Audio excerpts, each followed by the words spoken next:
अस्सलाम वालेकुम dear students, उम्मीद है आप ठीक होंगे। तो क्रोमेटोग्राफ़ी हम पढ़ रहे थे। मैंने यूनिवर्सिटी में आपको टाइप ऑफ दी क्रोमेटोग्राफी जो हमारी ऑन कैंपस क्लास थी वहाँ तक पढ़ा था। उनकी कुछ टाइप्स अब रहती हैं और हम डिस्कस कर रहे थे पार्टीशन क्रोमेटोग्राफ़ी, जो लास्ट टाइम मैं आपके साथ डिस्कस कर रहा था। पार्टीशन क्रोमेटोग्राफ़ी, पार्टीशन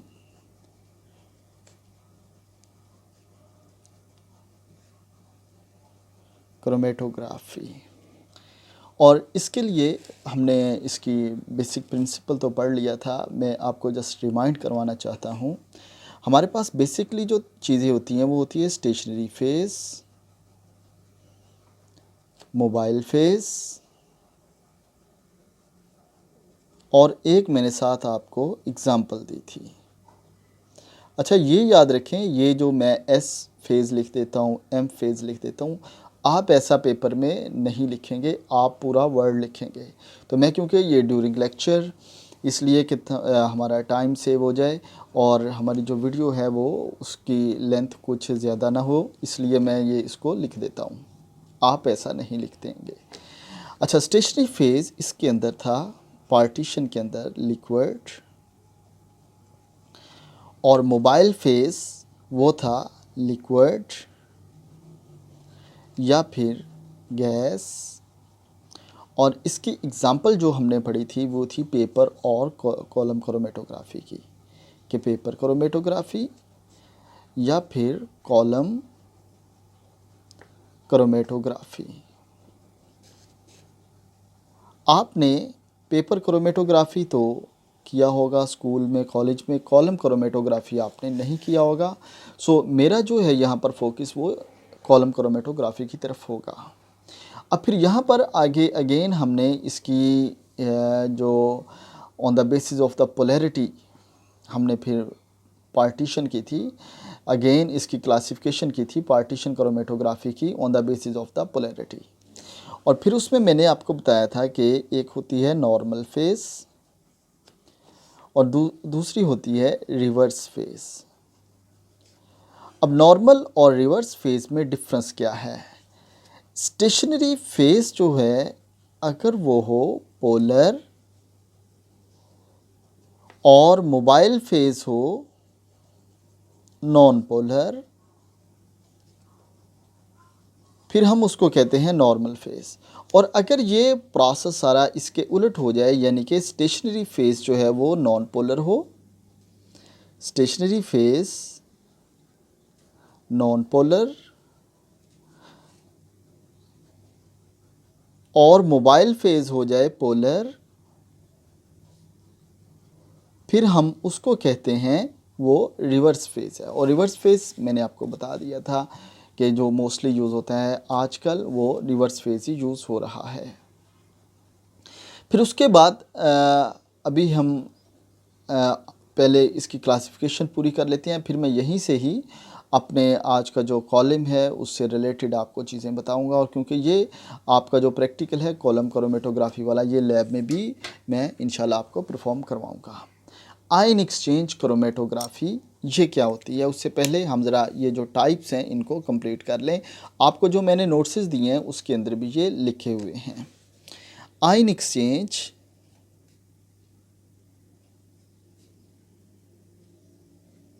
क्रोमेटोग्राफी, CG मैं लिख रहा हूँ, आप पूरा लिखेंगे। ये क्या होती है? It separate the sample, it separate the sample, it separate the sample component on the basis of their sample component on the basis of their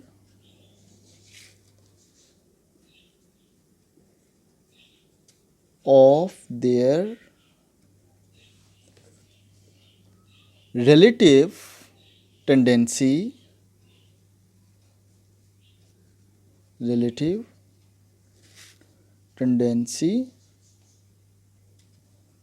to distribute on the nature of the charges, to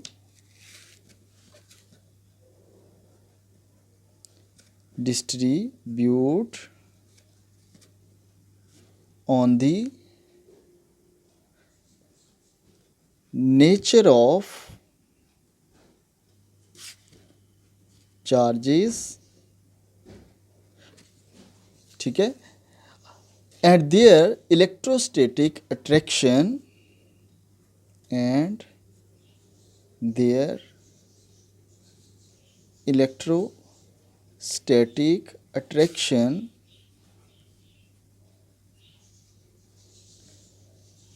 with stationary phase.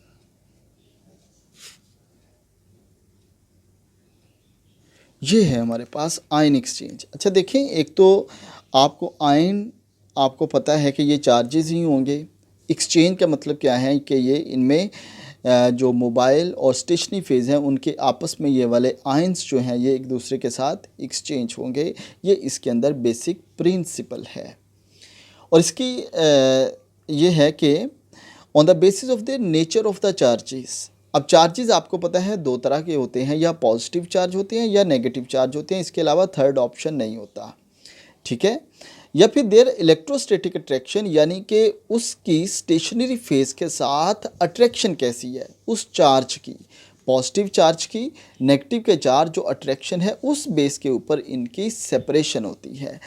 और इसकी मैंने आपको जो stationery phase है वो होता है ion exchange ration.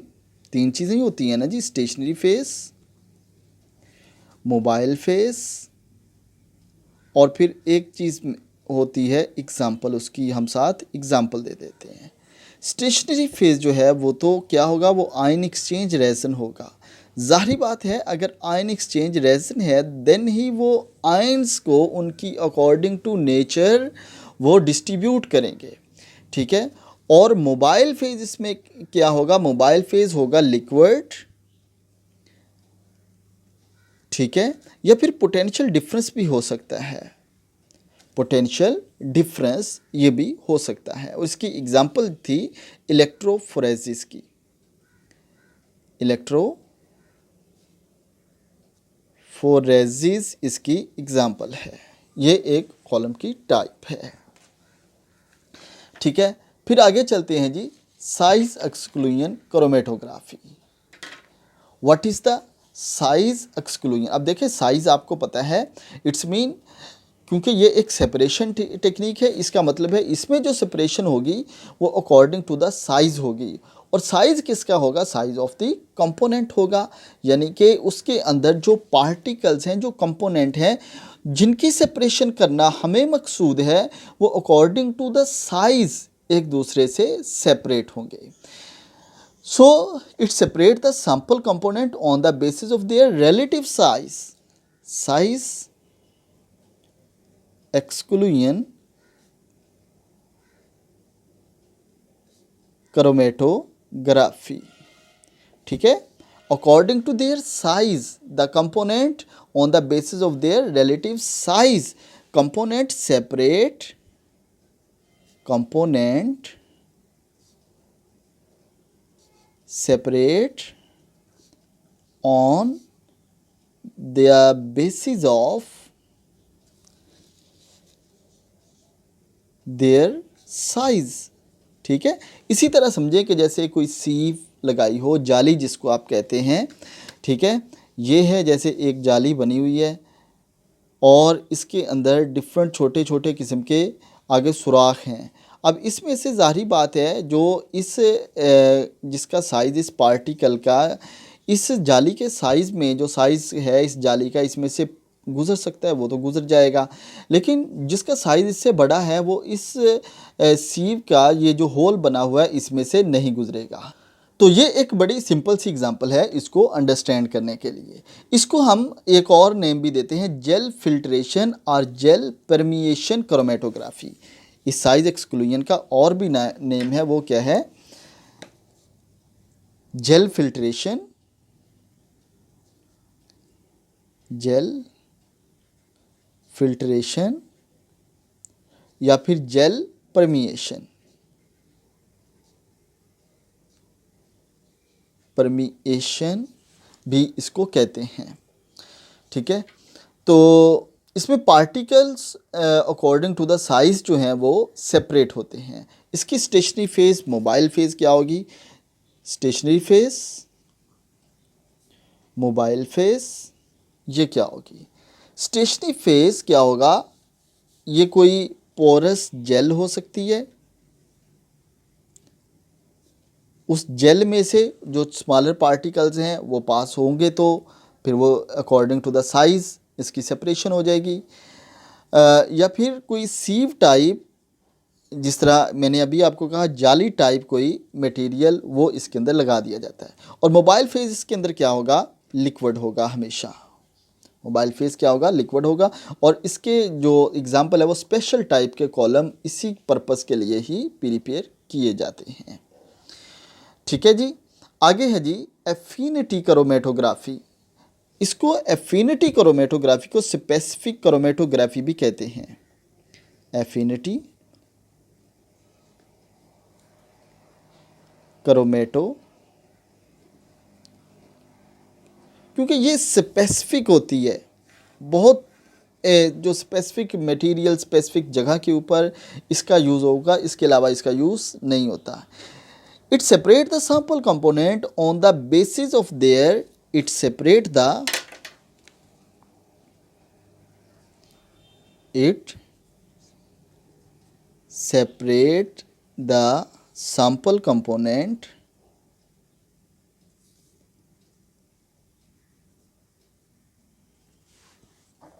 on the basis of their relative tendency, on the basis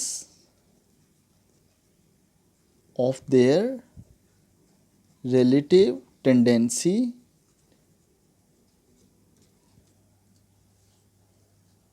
to covalently attach to the stationary phase, to covalently attached to the stationary phase। ठीक है, यानी कि स्टेशनरी फेज के साथ कुछ पार्टिकल्स कोवलेंटली अटैच्ड होते हैं। उन कोवलेंटली अटैच्ड पार्टिकल को सेपरेट करने के लिए ये वाली टेक्निक यूज़ की जाती है। अब ये स्पेशल टाइप का, जिस तरह मैंने आपको कहा कि ये स्पेशल टाइप की थ्योरी है, इसी के ऊपर ये बेस करती है, सही। और ये यूज़ फिर कहाँ कहाँ पर होती है? मसलन स्टडी ऑफ द एंजाइम, जब एंजाइम की स्टडी करते हैं तो फिर एफिनिटी क्रोमेटोग्राफी यूज़ होती है। प्रोटीन्स, प्रोटीन की स्टडी में भी ये यूज़ होती है। एंटीबॉडीज़ जो स्टडी किए जाते हैं, और आजकल जो स्पेशली जो कोविड की सिचुएशन है, इसमें जो टेस्ट किया जाता है वो एंटीबॉडीज़ का चेक किया जाता है कि उसकी बॉडी में जो उसके जर्म्स हैं उसके एंटी कितने हैं। तो एंटीबॉडीज़ के लिए भी यही क्रोमेटोग्राफी यूज़ की जाती है। एंटीजेंस के लिए भी यही यूज़ की जाती है। इसके अंदर स्टेशनरी फेज़ क्या होता है? Stationary phase, stationary phase solid gel, stationary phase will be solid और जेल, और मोबाइल फेज़ होगा लिक्विड। मोबाइल फेज़ क्या होगा? लिक्विड। ठीक है, और स्पेसिफिक कॉलम जो इसी पर्पस के लिए यूज़ किए जाते हैं वो इसकी एग्जांपल्स हैं। नेक्स्ट है जी super critical fluid chromatography. Super critical fluid chromatography.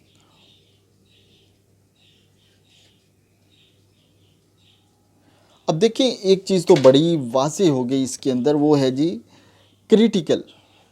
Critical mean होता है कि एक स्पेसिफिक ऐसा पॉइंट, जिस पॉइंट के ऊपर कुछ क्रिटिकल पॉइंट के जिसके जस्ट वन पॉइंट के बाद उसकी सारी सिचुएशन चेंज हो सकती है।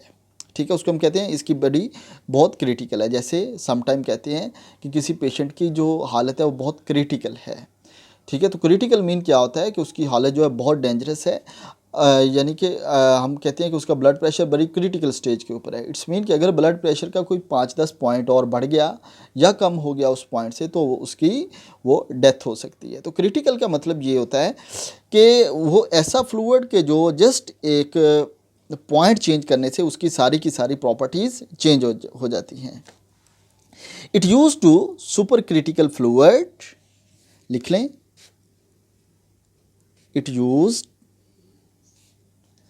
supercritical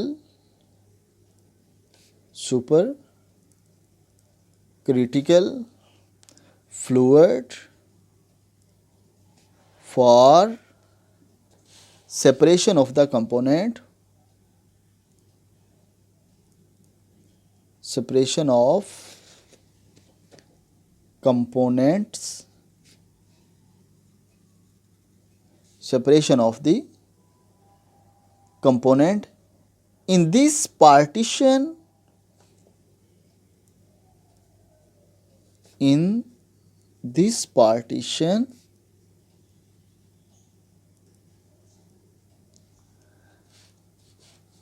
of analyte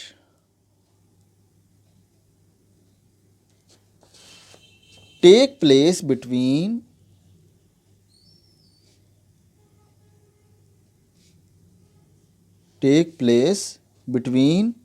supercritical fluid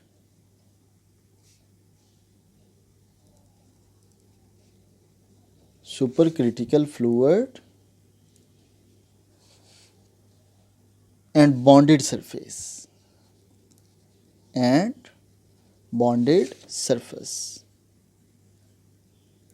ठीक है। supercritical fluid for separation of the component.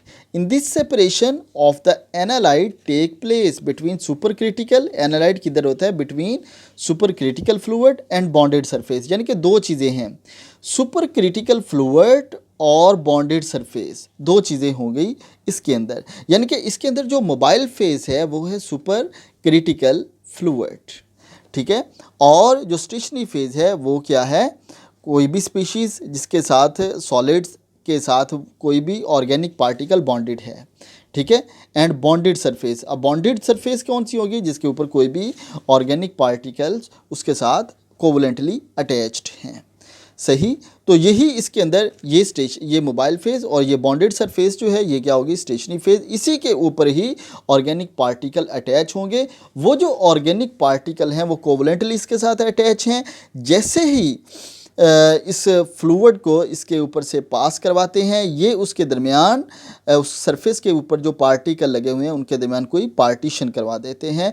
और इसके भी स्पेशल क्लोज्ड कॉलम होते हैं। क्लोज्ड मीन बाकी तो जैसे ओपन हम यूज़ करते हैं ना, ब्यूरेट टाइप का एक कॉलम होता है, इस तरह के कॉलम नहीं होते, बल्कि क्लोज टाइप के इसके अंदर कॉलम होते हैं जो इसके लिए यूज़ किए जाते हैं।